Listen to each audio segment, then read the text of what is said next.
Okay, it's time to pull some handles. And here's the piece of clay I'll start out with.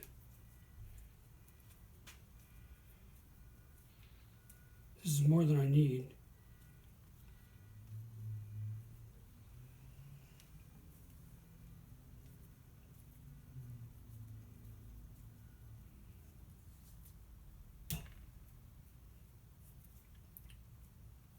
I make a knob on the top. That gives me something to hold on to when I'm pulling the handles. I'm saying handles, but I'm just going to pull one long one. It's easier for me to pull one long one than it is to make multiple handles that are shorter.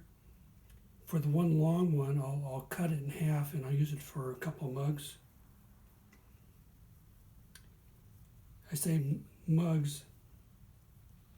I tried to make a video showing throwing the mugs, but for various reasons, which I'm still investigating, the phone stopped recording after 10 minutes. And so that was that. Okay, handles.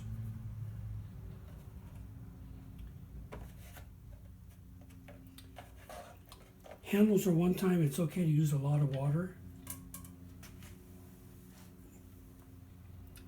I usually kind of limit the water I'm using when I throw. But you don't want to limit yourself when you're pulling a handle, because if you ever pull and it's not slippery and you stretch it, that handle is done. Okay, so the first thing I do is I just kind of round off all the rough areas.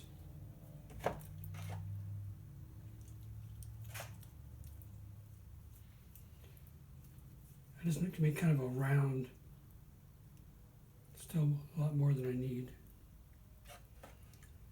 That won't be the last time that I chop off the bottom.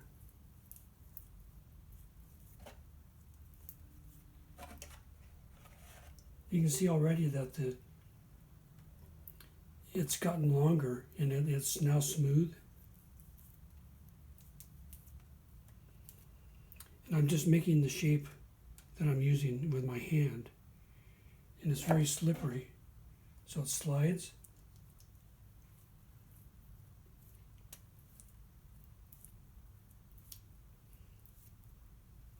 And it's a continuous movement. It was a little thick at the top here, so I'm getting a little attention. I make my handles so that they're the same thickness all the way down. Some people make their handles so they're thick at the top and thinner, more narrow at the bottom. But I like mine to be the same thickness all the way down.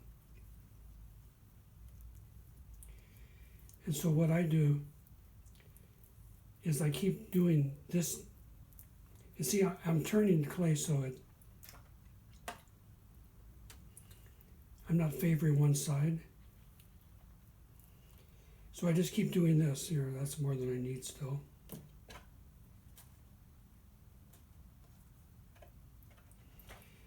So I keep doing this until I get to the point where the diameter of this is about the width I want the handle to be. And then the way I do it, I mean, there's many ways of doing this. This is just the way I do it. I like my handles kind of a rectangular shape. So I'll get my thumb and I'll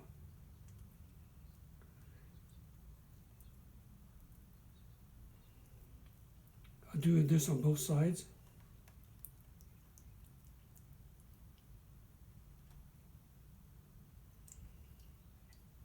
And of course keep the clay nice and wet.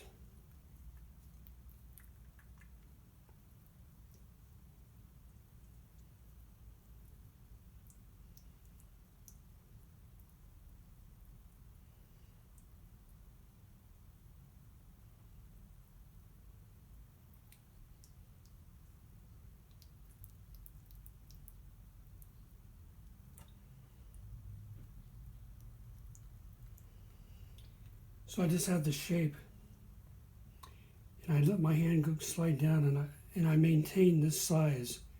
I don't go like this. I keep the same size all the way down. That's why it comes out looking even, because I'm keeping the same shape.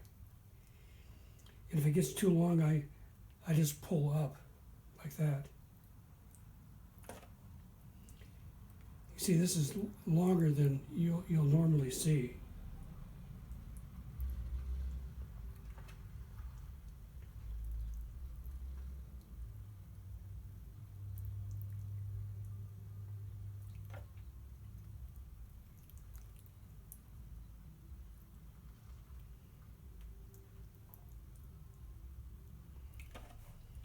See, it's kind of a wet noodle. This is a lot more water than I use when I'm throwing. But this is what you want to do when you're pulling a handle. Lots of water.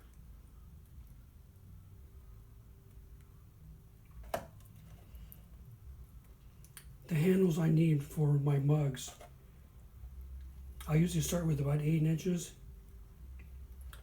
And that's more clay than I need. Then I'll just trim off the extra.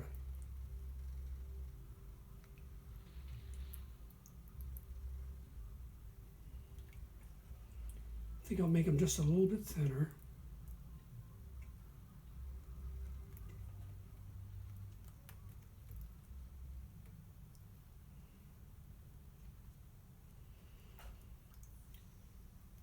So you usually don't see people pull handles this long, but this is just the way I do it. Because when I throw a mug, I usually throw 2 mugs. I'll show you the mugs in a second. And when I get to a point, when I get to like this point, this is still longer than I need. But it's better to be longer than too short.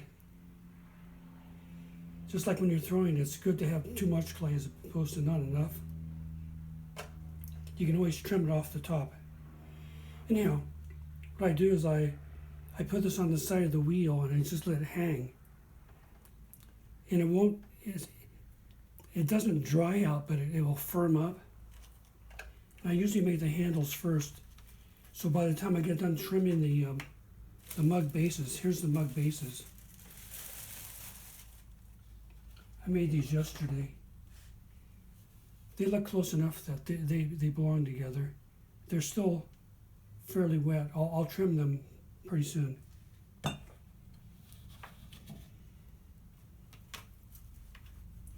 Anyhow, so that's it for pulling a handle.